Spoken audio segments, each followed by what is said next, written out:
Here, it's important for the police to be able to see what's going on behind the stage. Okay, as much as everybody. it is around. I'm sure that you'll have plenty of time to chat Okay. with the guys when this is So all we've got everybody getting pushed around the front now. They're going to start doing the speeches very, very soon. I'm just talking to Monica, and she was telling us a little bit about her interaction with New South Wales Police, and that there's been a lot of pressure applied to cancel this event. So therefore, we're understanding, of course, that there's very, very serious events have occurred, and this is still front of mind everywhere. There are still things that are happening in terms of still burying friends and relatives. Hello everyone, we're starting. Hello, how is everyone? Thank you so much for coming. Many of you won't know this, but there was a lot of pressure from many different circles of life for us to not do this event. I don't need to name them, but there was a lot of pressure. There was a lot of mainstream media coverage warning you about not coming, the heat and all of that. So the fact that you are here means that you are a small group of some of the bravest Australians in this country. So give yourself a round of applause.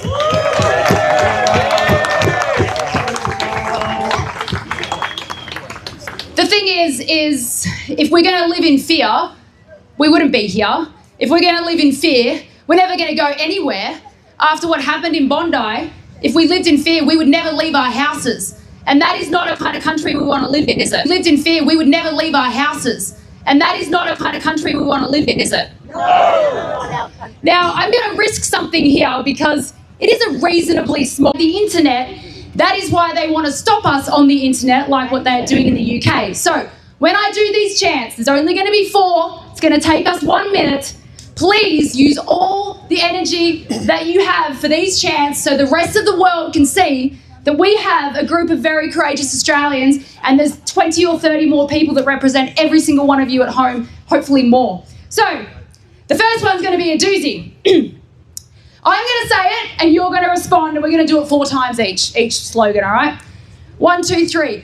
Export terrorists! Export terrorists! Export terrorists! Export terrorists! Export terrorists! Export terrorists! Export terrorists! Export terrorists! Elbow has to go! Elbow has to go! Elbow has to go! Elbow has to go! Elbow has to go! Elbow has to go! Elbow has to go! Elbow has to go! 2 more, you're doing great. I know your throats are getting dry. 2 more. Government! Sack the government! Sack the government! Sack the government! Sack the government! And a nice one to finish it off.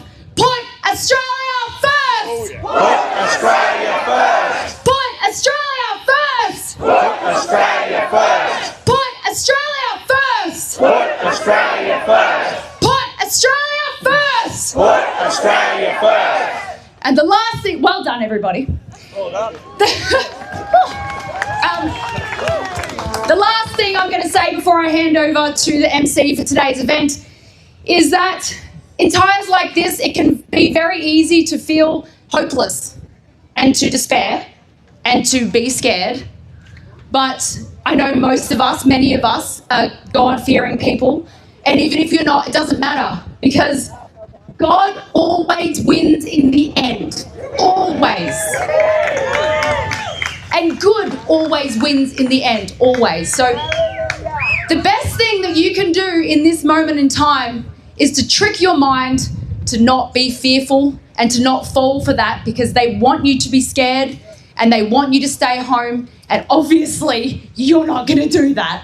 So I'm 37 years old and I've made a lot of mistakes in my activism career, but I tell you what, I got a lot of time and a lot of energy left. So we'll see you next time on the streets or the park or wherever it is. So for now, I'm going to introduce Stuart Bonds, who is a One Nation candidate, and let me tell you, he's put up with a lot over the last 3 days. So just to give you an idea a little bit about what happens behind the scenes is we had constant communication with the police, and God bless them and thank you so much for being here to the police. Give them a clap. Give them a clap. Look, and they are under a lot of pressure, and their resources are extremely stretched at the moment, and I really appreciate that. But are you prepared to take the rap if someone gets hurt here? And Monica said, well, I'm prepared to die there. So, Monica. Right? So they're the words that come out of Monica's mouth. So I'd like to reiterate that there's, it takes a lot, you get a lot of pressure behind the scenes. So again, thank you all for coming. And I want to pre-warn you that this will be pretty raw. It's going to be hard to sit through. To discuss events like this, we must call things by their proper names, as hard as that is. We have a premium lineup of speakers. I'm actually surprised it was a miracle that we pulled it all together. We come here in peace, under the most horrible of circumstances.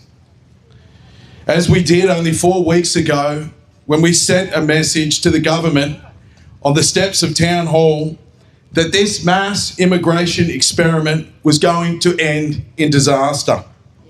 And 4 weeks later, we stand here with broken hearts.